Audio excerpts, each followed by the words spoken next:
attractions begins July 9th and runs through July 25th at the Westin Resort.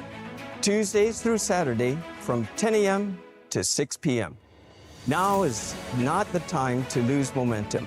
The foundation has been laid. The relationships have been built, and opportunities before Guam have never been greater. Your vote will help ensure we continue moving forward together. I humbly ask for your support and your vote. Let's keep building a stronger future for Guam. I'm James Moylan, a candidate for Congress, and I approve this message. Paid for by James Moylan for Congress. David L. Camacho, Treasurer. Real talent is defined by what people can do, not where they learn to do it. So by stopping at the education section of a resume, you might throw away the perfect hire. Skills First Hiring helps you see talent others miss, like more than 70 million stars, skilled through alternative routes. Let their story unfold and gain a competitive advantage, because hiring managers who start with skills are 60% more likely to find a successful hire. Hire skills first. Learn why at tearthepaperceiling.org. Brought to you by Opportunity at Work and the Ad Council. When Guam is not heard in Washington, our families pay the price. We pay it in higher costs, in housing that feels out of reach, in food assistance put at risk, in our Manamco and neighbors with disabilities still waiting for benefits they've earned. Mary Camacho Torres is running to change that. She'll fight to lower costs, deliver fairness for our veterans and downwind communities, and make sure Guam finally has a voice that's heard. This election, vote Mary Camacho Torres for Congress, #1 on the ballot. I'm Mary Camacho Torres, and I approve this message. Paid for by the Torres for Congress Committee. The road to Adelup is off and running. This time, we sit down with Republican candidate Speaker Frank Blass and Dr. Mary Okada. Catch the full conversation that took place on May 7th on the Wave 105's YouTube channel. Stay informed and hear their vision for Guam's future. Wave 105 is a glimpse of Guam radio station.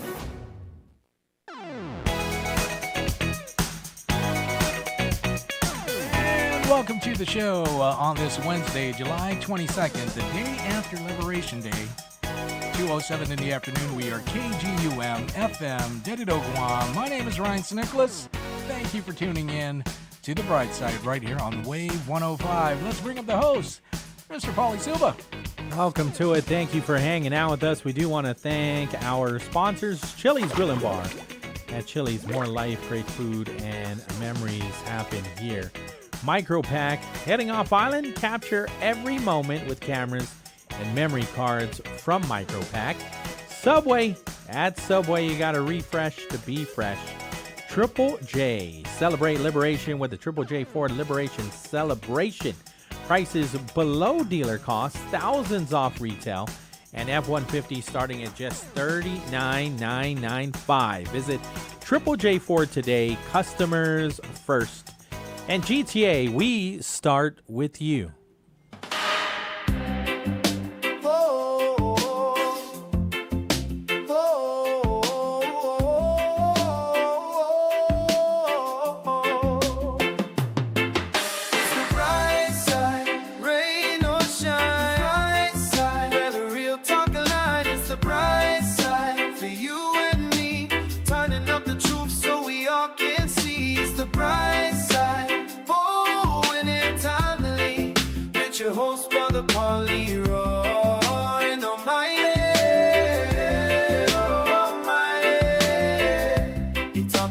Things important to you. Welcome to it, another Bright Side here on Wave 105. Biba Metcallis. Wednesday, July 22nd, 671-922-1051 or 1052. We are online, thewave105.com, as well as our YouTube channel, Wave 105.1 FM Guam. So there's a lot to get to. Oh, yeah. And so we'll start with the Mass, with the service, the beautiful service at the cathedral that took place yesterday. I did not attend, but yeah, I heard it was a really, really nice one. We'll get to if you can set that up. Sure. We're gonna go to the cathedral's Facebook page, and it was a beautiful service, and then also a memorial, the unified memorial service that took place right after. And so I want to get to the part where our Governor Lou Leon Guerrero, spoke about Liberation Day, And liberation is about remembering Guam's painful past while celebrating the hope, freedom, and resilience that followed. She also connects Guam's World War II experience to the island's recent recovery from Typhoon Bobby, saying Guam has always found a way to rebuild. And so she said, prayer and remembrance go hand in hand, and remembering those who suffered isn't about living in the past.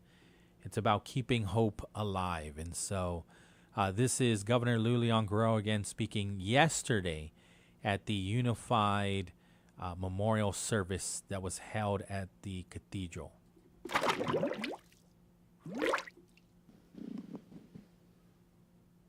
Buenas and half a day.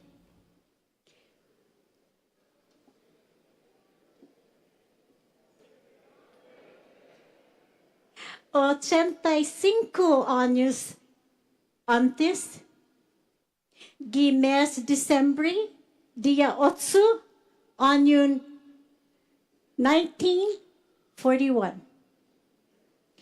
Mangagi itaw-tawta Gwini, este mismo na gumadzuus na masilelebra i Santa Camalin. Dan man mananay tay, put iguinaydata as Zeus. Pues, a-anunsya i Pauly na mabom sumay. Naman mahot mihit ni Japanese. Zalek niya si Pauly hano din fan atuk. Edzu tumutuhun ches anyos na megay na ataka, megay na sinatpit, megay ni man maot niyaw hit. Titatungo manu na po gaigi inengkano, titatungo kapatafan lotla ki otro dia. Lo i guinaydata ni i Katolicum idzota faith, muna i hit met good, muna i hit courage, muna i hit malago patafan lotla mas. Pastors años, man matu i militar, zaman maset bihit, man masat bahit. So hafa bidata, mangolo hit talo, zatatuhun inila lokta mona. Pud hamzu na mangagi hit gwini, pud hamzu ni muna ay ham mege na minet good pratafan lot mona. Malagu zu bernoy hamzun donkulu na sidus masi todis te survivors, todis jeman matay, put para continia y paz para hita. Just moments ago, we gathered in prayer. Now we gather in remembrance. Yet these are not separate acts. For people of faith, remembrance itself is an act of hope. Today, we remember those who have endured the occupation, those who never returned home, and those who sacrificed so that Guam could once again live in freedom. Their names may not all be carved in stone, but they are etched in the very life of this island, into the heart of every village, every family, every generation. We are taught, weeping may endure for a night, but joy comes in the morning. For Guam, those words are more than poetic phrasing. They are our history. There was a long night, a night of fear and silence when families hid, churches stood empty, and tomorrow was uncertain. Our people starved. Our parents and grandparents were beaten. Some moments so horrific they cannot be retold. They can only be endured. Then morning came. not because every loss had been restored or every wound had healed, but because hope itself had finally returned, slowly, all too slowly. Freedom returned. The bells rang out again, children laughed, and the people of Guam stepped into the light once more. That is what we celebrate today. Not the triumph of one nation over another, but the triumph of hope over fear, of faith over despair, of life over tyranny. And perhaps that is why this year's liberation carries a deeper meaning. Only 2 weeks ago, another storm tested our island.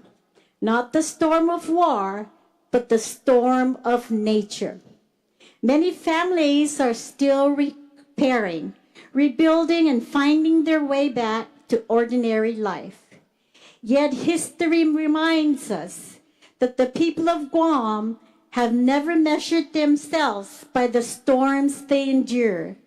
We measure ourselves by what we build after they pass.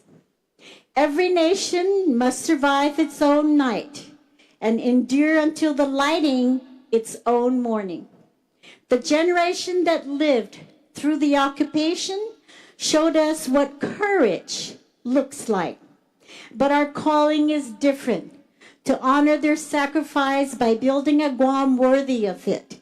A Guam where families can thrive, where neighbors care for one another, and where children inherit not only our freedoms, but our faith, our compassion, and our determination to leave this island stronger than we found it. The greatest memorial we can offer those we honor today is not another moment. It is the life we choose to build together. A community that chooses unity over division, service over selfishness, and hope over fear. As we leave this place of remembrance, may we carry with us the promise of a psalmist. Weeping may endure for a night, but joy comes in the morning. May we never forget that night. Always be grateful for the morning and have the wisdom and courage to ensure that every generation that follows inherits an even brighter dawn. May God bless the souls of those who we remember today, our survivors, our veterans, and our servicemen. Every family still recovering across our island, and may God continue to bless Guam. Sidurus Mahasi. Again, that's Governor Lulian Guerrero yesterday speaking at the Unified Memorial Service, Liberation Memorial Service at the Cathedral. She says Liberation Day celebrates hope overcoming fear, faith overcoming despair, life overcoming tyranny. She connects Liberation Day to Typhoon Bobby. She says that just weeks earlier, Guam faced another typhoon. Although the disaster was different from war, she says Guam's response has always been the same. The people rebuild together. And so today's generation has a responsibility. She says earlier generations showed courage by surviving war. Today's responsibility is different. Build a better Guam, help families succeed, care for neighbors, leave the island stronger for future generations. And the best way to honor veterans isn't with ceremonies alone. She says the greatest tribute is to build a united community, a caring community, a hopeful community, a place where people choose service over selfishness. And so it's a very inspiring speech and statement by Governor Lulian Guerrero yesterday at the Unified Memorial. And so I want to share also war survivor Josefina Duenas Mendiola's speech. She was born in 1935. She's 91 years old. Wow. Yeah, she grew up with her grandmother in Hagåtña, before the war began. And so she tells her story. And so if you're ready, I'm ready. I'm ready. Yeah, all right.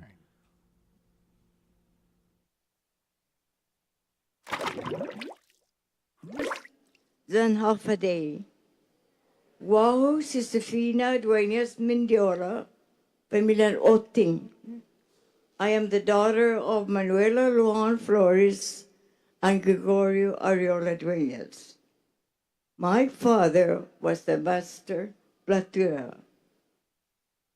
I was born on May 13, 1935, and I'm one of 13 children. It is very meaningful for me to stand here today. I am one of the children who lived through the war. I am now 91 years old, and I'm a war survivor. I live with my grandmother in Iganya, Domitila Arola Dueñas, just one block from where we are gathered today, behind the Guam legislature. At that time, the Japanese started bombing parts of Haganya.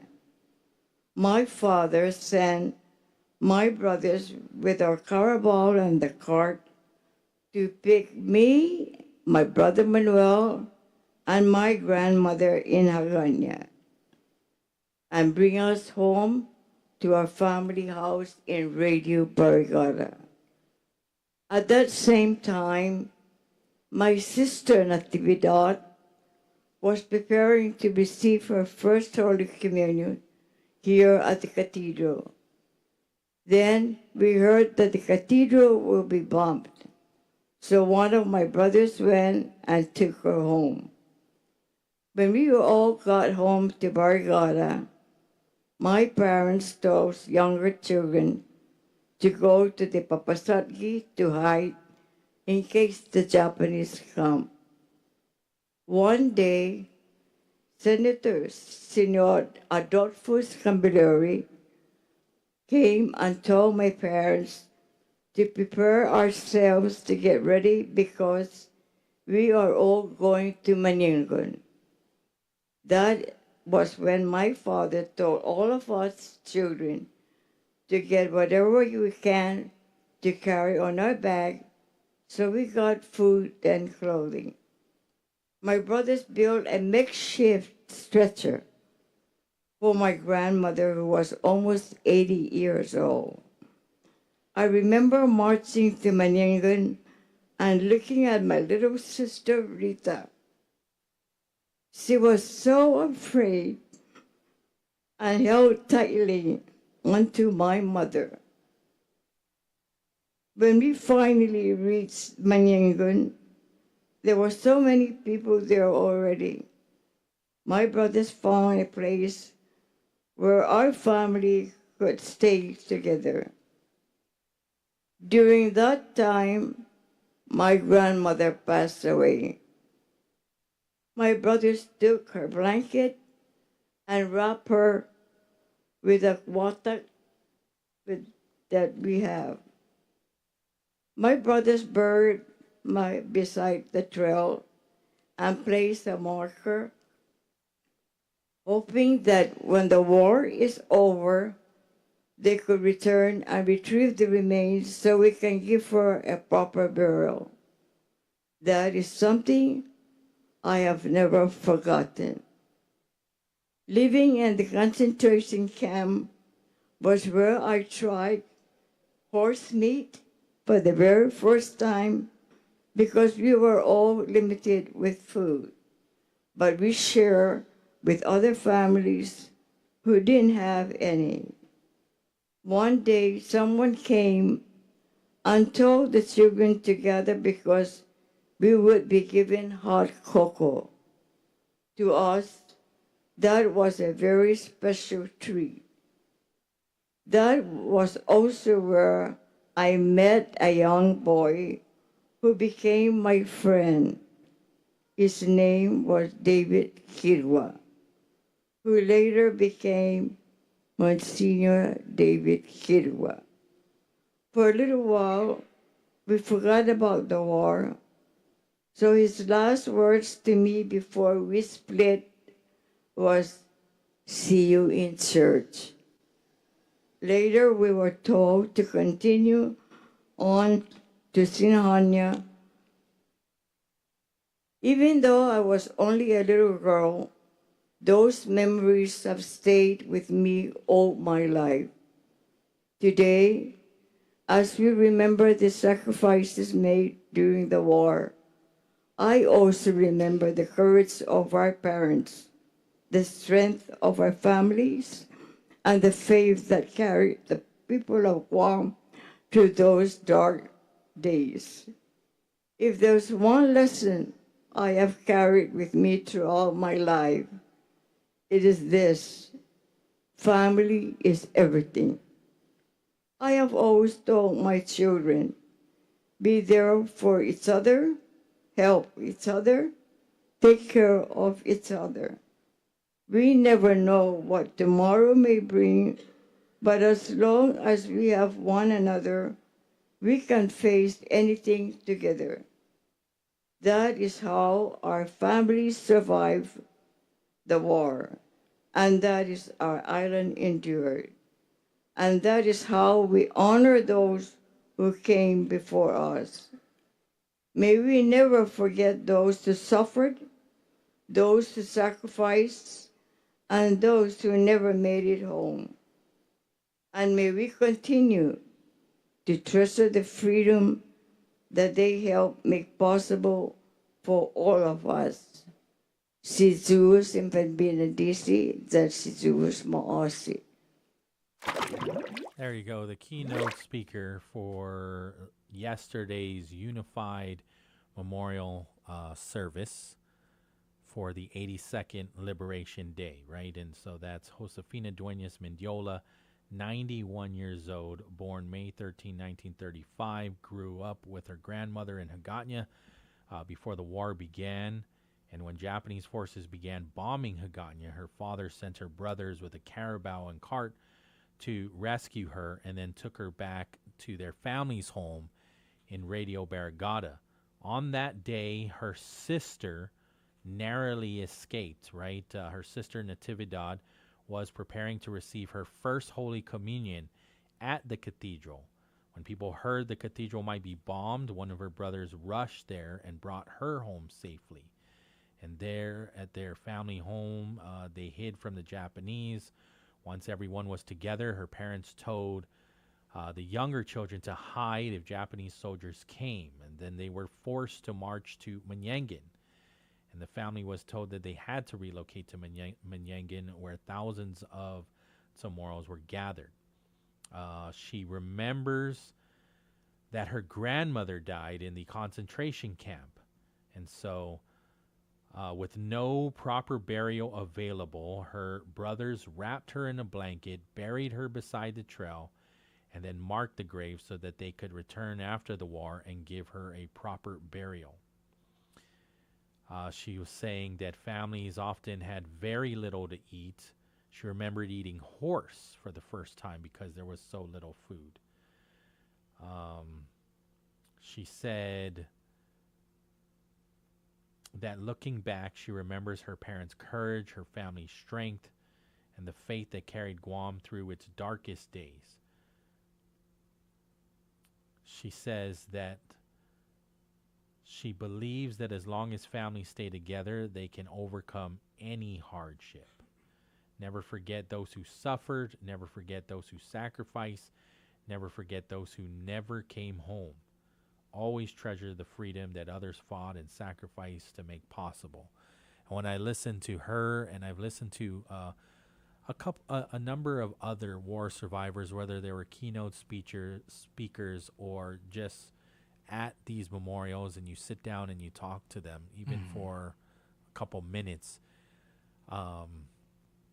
you understand that no matter what we're going through today, does not compare to what they had to endure. Of course. Right? And so when you hear these stories, even my own grandparents, they had this so loving unconditional love, but also this sense of we're gonna get through it. We're gonna get through anything as long as we do it together, and that comes from having to endure and live through a war, right? So, not that they would laugh. I remember my grandparents would be like, "This isn't an issue. Don't worry." you guys, I mean, I was just a kid, but they're my uncles and aunties, they would have like these family meetings, and they would discuss like very serious issues. Obviously, I'm too young to really know what these issues are. A lot of times they spoke into moral too, especially when it was very serious, and that's kind of my regret too. Is sometimes our elders, they would speak to moral, so the kids don't know what they're saying. And then, we don't learn. That doesn't help us. But regardless, right, I still remember those conversations. And I would remember my grandparents in broken English just saying, it's not that serious. We're going to solve this issue. We're going to take care of this issue as a family. Yeah. Because just like Senora Mendiola is saying, right, that family is everything. And when you really break it down, that's all really that matters, right? And so I thought both of those speeches, I thought the entire service, mass, and then the unified memorial that took place was absolutely beautiful. And so you can watch it in its entirety. Even the homily from Archbishop, I forgot his name. He's I believe he's from New Zealand, but he oversees the Pacific Ocean. Okay. This archbishop, he the delivered. Cardinal, pretty much. He delivered. Yeah. He's an archbishop. I don't know if that means also red. He definitely had the red cap, but so does our archbishop. Yeah, we have archbishops in different areas, but then like Pinter. I'm probably pronouncing it wrong, but he's I want to say the cardinal. He has to be out of New Zealand, but he oversees all of the Pacific Ocean, and he came and he delivered the homily yesterday. Because we had one in the Philippines, Cardinal Sin. Yeah, so he was. Our archbishop answers to him pretty much. So, they have their chain of command. Yeah. It's beautiful. And so, I mean, again, there's something also to say when you're watching and you see the patron saint, Santa Maria and Camelin, there as a witness too, right? So say what you want about it. I think it's a beautiful story. They have their own stories too. It goes back to what our favorite mayor Alex said, that, this is a time, I mean, yes, the celebration and everything, but, it's almost like Christmas, right? I mean, the real reason for the season is Jesus, but, it's come and the whole marketing aspect of it, the big red man, giving gifts and everything, that's fine, that's great, but the real reason for the season is the birth of Jesus Christ. And so you take that and apply it to what's going on here, and the real reason for the liberation is, for family, never forgetting where our family was at during that time. And yes, they happened to be going to be in church. Yeah, exactly. Like down at the cathedral. I mean, that was like the meeting spot. Like Josefina was saying, her sister was about to receive her first Holy Communion. Exactly. Remember, because, church at the time was starting around like 7 and everything, and around that time, early in the morning. And it was simultaneous when they attacked Pearl Harbor, they attacked Guam. So they attacked Pearl Harbor, and then they worked their way back throughout the Pacific. But again, to Miss Josefina, it's like never forget, the lives that were lost. Never forget. I mean, yes, celebrating and commemorating, that's great, but people, when they say liberation, they think fireworks, parade, and whatnot and all, I mean, I was fortunate enough to live with a man that actually went through it. And if my dad was still here, he'll be 88 years old, right? And So he would tell me stories like, yeah, we had to walk here, and he was telling me a story that that the Japanese were, making the locals do forced labor, right, and digging a hole because they knew that the Americans were coming, and they didn't want to have to worry about, okay, we have to take on the Americans. We don't want to worry because they might be an uprising, and so if we're taking them, on the front, these locals might come from behind and start, and we're going to be short, the short end of the stick on that. So they already knew that the Japanese already knew that the Americans were coming, and so they were having these locals dig these big ditches because they wanted to throw every family down there and start shooting and throw grenades. And I was like, man, he was like, they did it at the caves. Well, even there are photos that are just it's unfathomable, right? There are photos of, I don't even want to say it on the radio. So I mean, it is some intense photos. The reality of the atrocities of war. But these are our ancestors and relatives, right?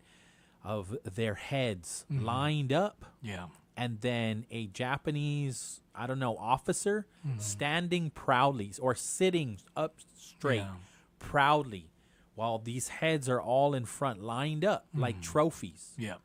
Yeah. My great-grandfather was one of them that got beheaded. He was taking the munitions, then the walk to Jigo. I forgot the name of the place, but yeah, a couple of my relatives, my aunties, were telling me that just so that he doesn't let the Americans know where, they hauled up the supply line. Right after that, they just beheaded him. That was it. Yeah. And it was part of the Jigo massacre where they found like 30 or 40 bodies. And so, I mean, even with that said, and it breaks my heart thinking about it, still, and we should never forget. But what is more important than that is exactly what Governor Luliangro said, is about this kindness, about the who we are as a people. And I know that through my own grandparents, because they have forgiven. Yeah. And so they know what it means to forgive because of the way that they treated the Japanese people. All throughout my childhood, they hold no animosity towards the people of Japan. Zero animosity. My grandparents never did. As long as I have known them, or they had shared, they absolutely want to continue to provide that hospitality to the Japanese people. And for people, again, being raised by one who actually lived through the atrocities, my dad never showed any hatred towards the Japanese. And if he did, he never showed it. You had Miss Josefina talking about her grandmother who was 80 years old, that they had to make a makeshift gurney and, with a blanket and everything. And there's a picture. I'm going to actually show you. That picture right there just pretty much, came to mind when she brought that up. But, man, it's hard, the saying, right, that a child should never pay for the sins of the father. And I think that's, that is the mood that we Chamorros hear. Like, look, yes, your father, your brother may have like really tortured our people, but you're not a part of it. And, and they seem to understand. And then, you got to look at the Japanese part too as well, right? They're always at these memorials. Oh, yeah. They're expressing their sympathy and, yes. Giving all they can in terms of showing that they do apologize for the actions of what happened in World War II. Yeah. Till this day.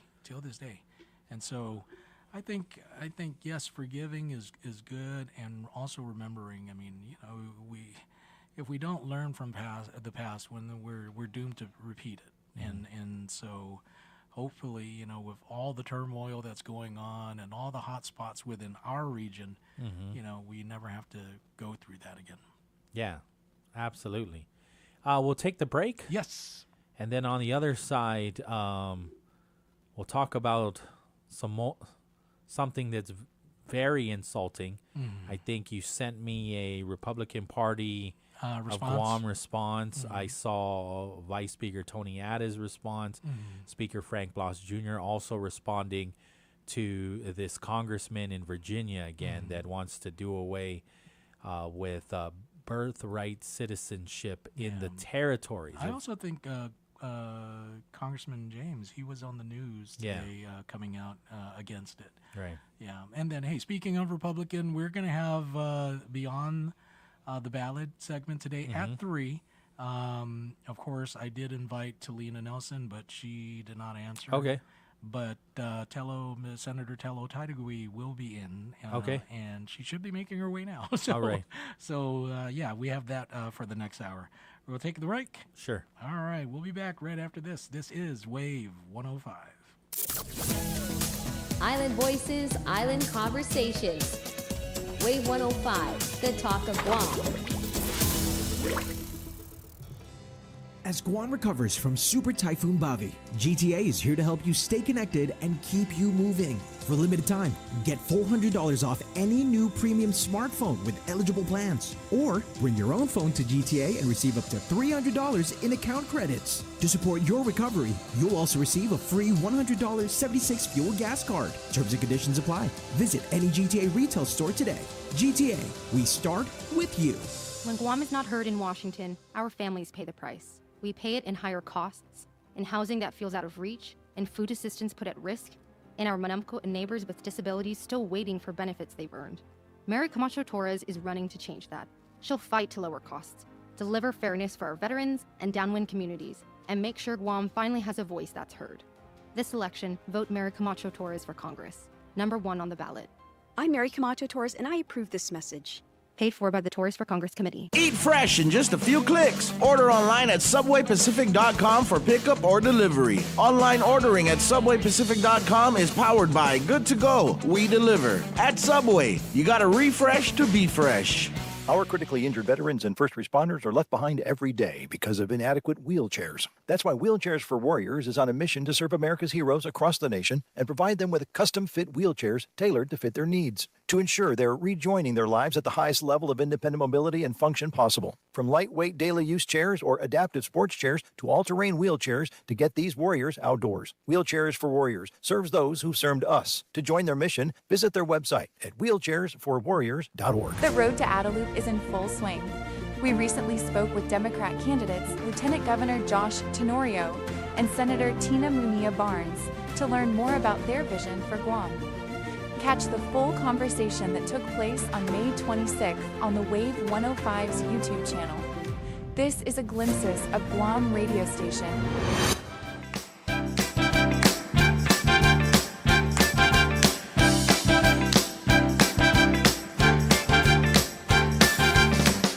It's not unusual to be loved by anyone. It's not unusual to have fun with anyone.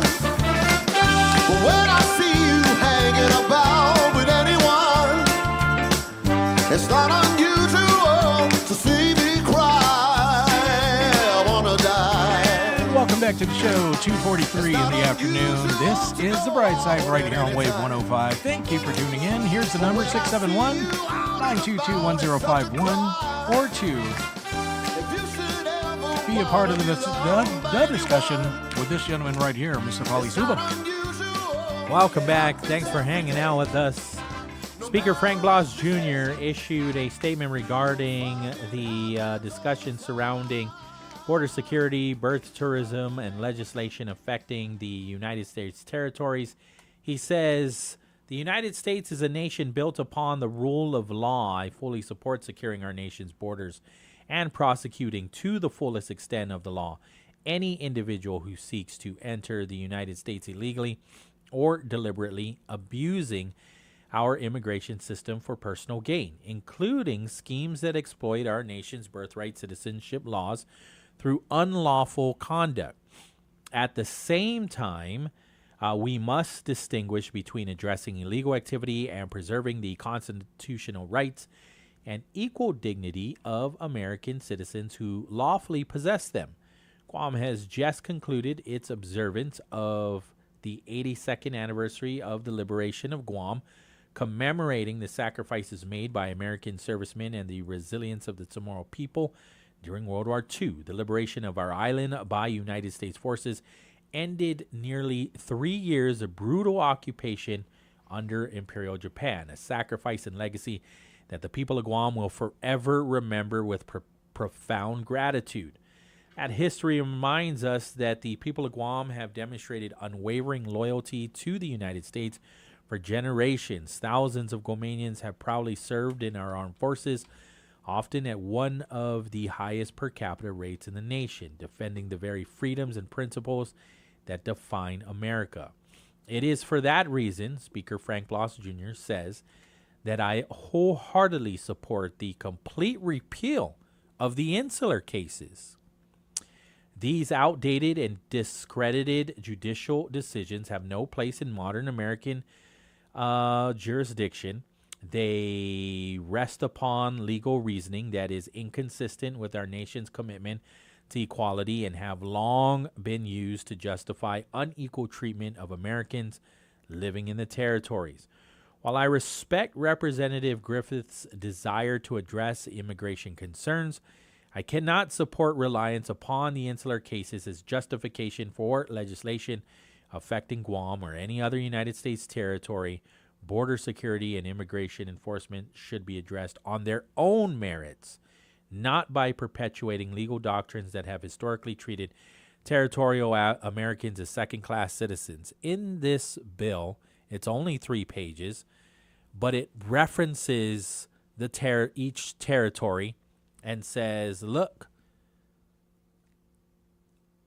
I have proof that we as Congress can decide. Okay, so the 50 states are held to the Constitution of the 14th Amendment. However, not the territories. That's what that bill says. And that's why it's so very dangerous, because you are opening the door to more conversations after this, if this bill can move forward. Now, we're having the conversation.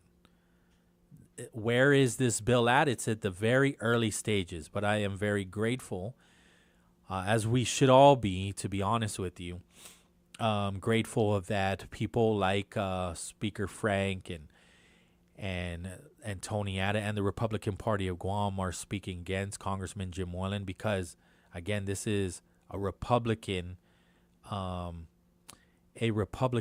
congressman in Virginia.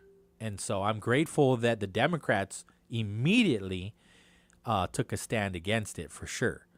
But there was some concern that maybe, that they would take a different stand or not as hard of a stand. And so it's based on what Speaker Frank Blas Jr. has said. That's a very strong stance. Vice Speaker Tony Atta says, I formally invite Congressman Griffith to visit Guam and hear directly from residents, local leaders, and stakeholders about the island's concerns, including the protection of citizenship rights. Congressman Griffith chairs the House Health Subcommittee and serves on the influential House Committee on Energy and Commerce, giving him an important role in federal policy discussions affecting healthcare, energy, and related issues. The invitation again follows the Congressman Griffith's introduction of 9724. He says, this is Vice Speaker Tony Atta saying, this invitation is about ensuring Guam's people are seen, heard, and respected. Whenever federal policies may affect our rights, our families, or our future, decision makers should understand the realities of our island firsthand. Congressman Griffith holds an influential position in Congress, and I believe a visit to Guam would help strengthen understanding, build trust, and ensure our community's concerns are part of the national conversation. In his letter, according to this release, Atta reflected on Guam's observance of the 82nd anniversary of liberation, honoring the resilience of the Chamorro people during World War II and the service members who sacrificed to restore freedom to the island. He said Guam's history, service, and strategic importance make direct consultation essential whenever federal legislation may affect the territory. And I would actually take it further that that's the problem, is we're only consulted and we're never asked for our consent. Or when we consent, it's like, your consent is not needed. Just your consultation. Yeah, as a matter of fact, we don't even need to tell you guys what's going on. Yeah. Jeez. He says, Atta says, Guam has consistently answered our nation's call to serve. Generation after generation, Guamanians have proudly worn our nation's uniform, and I was honored to serve as a soldier in the United States Army. Federal leaders should understand not only Guam's strategic importance, but also the sacrifices our people continue to make in service to our country. Yeah, I agree with these statements. I just want to take it further, though. That's the reason why it is important to decide our political status.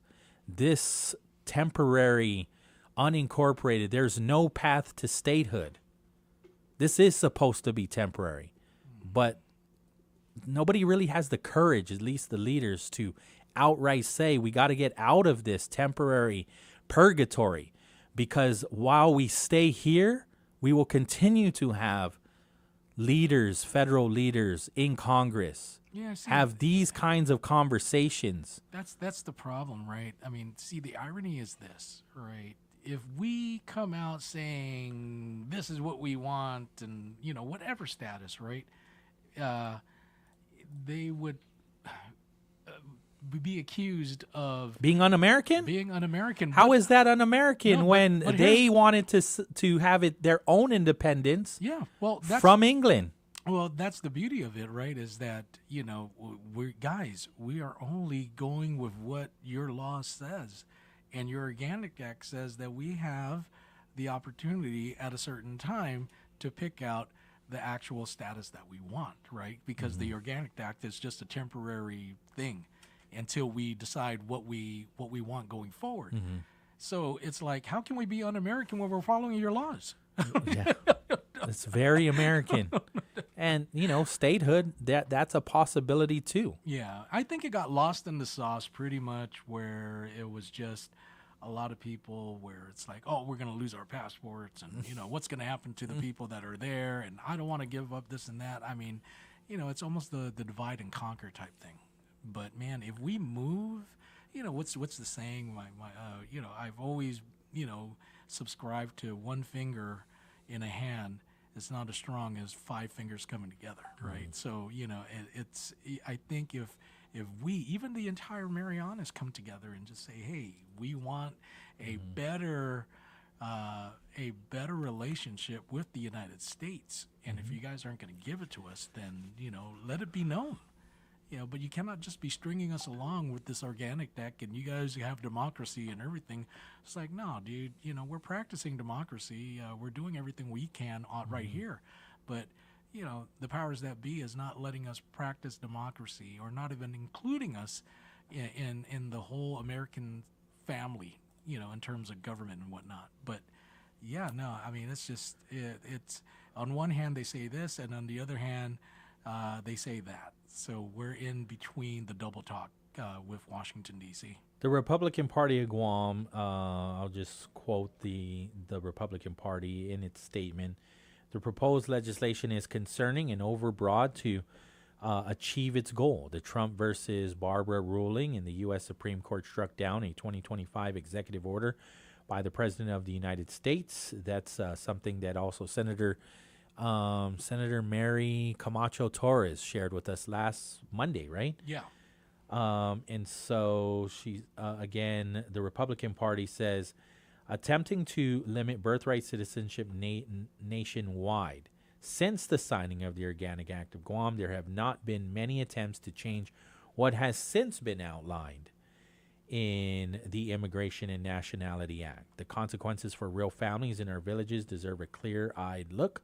The responsibility falls first on Capitol Hill and especially on Congressman Griffith for any effort to change without our collective input the 75-year-old federal law that officially welcomed Guam into the American family. Guam Delegate James Moylan has confirmed he was not advised of this policy before introduction, nor notably were any of the other territorial delegate offices. Guam has earned a seat at the table before Congress rewrites the terms of our citizenship, and we expect nothing less going forward. Again, that's the statement from the Republican Party of Guam referencing the introduction of H.R. 9724 by Congressman Morgan Griffith of the 9th District of Virginia. So essentially everybody's just saying, come back to Guam and tell me that. And I think that's also when we talk about, it's all connected, right? We keep talking about that, on the eve of liberation, how dare he? Yeah, exactly. Right? But we've always just been a people. Our culture is that we are very hospitable. We welcome anybody and everybody into our island, into our homes. And all we ask is respect. Exactly. Is respect. Yeah, it's not that difficult. We normally turn the other cheek, but this time around, no, because here's the deal. The military has about 3/4 of this island. Yeah. And if that doesn't prove to you that, we are as American as a cheeseburger, then I don't know what, we can do or say. Yeah. So I'm glad that the Republican Party, I'm glad the Democratic Party, and I'm even glad that, our congressmen are all singing, and even the governor is singing one tune. This is a bad bill. And this is where we really, really need to make that push. It's almost like it's just as important as our political status. That's how bad this bill is, when we need to address it soon. So kudos to everybody that is taking a stance on it, against it. Real quick before we go to the break, because we have Senator Tello Taitagui that's here, and so we'll be doing the Beyond the Ballot with Senator Tello in a few minutes. Guam Homeland Security just released a flood advisory. I was actually surprised to hear all of that rain coming down in such a short amount of time, right? I think Dice actually jinxed it, because when she passed by, I was sitting out on the couch. She was like, "Hey, it's a great day. It's like the sun is out." Yeah. I'll choose the sun over rain. And then next thing you know, 20 minutes later, I'm like, "Thanks, Dice." Yeah, I was joking with my family all day yesterday. I was like, "Look it out! Look, it's a beautiful day for a parade." There was a mini parade, but Congressman Griffith, right? He's raining on our parade right now. Dang. So at 2:05, Doppler radar and automated rain gauges indicated heavy rain due to thunderstorms. Between 0.5 and an inch of rain has fallen. Some locations will experience flooding, including Dedido, Tamuning, Jigo, Mangilao, Barragata, Anderson Air Force Base, and Mongmong Totu Maiti. So once again, we are in a flood advisory as of 2:05 this afternoon. Yes. And it stays in effect until 4 p.m. today. So one more hour. So we'll take the break, and then on the other side, Senator Tello Taitagui will be joining us for another Beyond the Ballot right here on Wave 105. And so it's up to you, Ryan, if you want to start another stream after this. Yeah, I'll do that. Okay, so we'll take the break right now. We'll get you your AP news. We'll share. Basically, we're going to pay some bills and give you more information from our sponsors. And then on the other side of these, we'll hook you up with another Beyond the Ballot, this time with Senator Tello Taitagui, right here on Wave 105, KGUM-FM in Dedido, Guam. AP News, I'm Ben Thomas. U.S. Central Command says it's completed an 11th night of strikes on Iran. The latest targets included aircraft hangars and drone storage sites. Meantime, Defense Secretary Pete Hegseth appeared before a Senate committee. Ed Donahue reports he heard questions and protests. Hegseth says the cost to fight the war in Iran has gone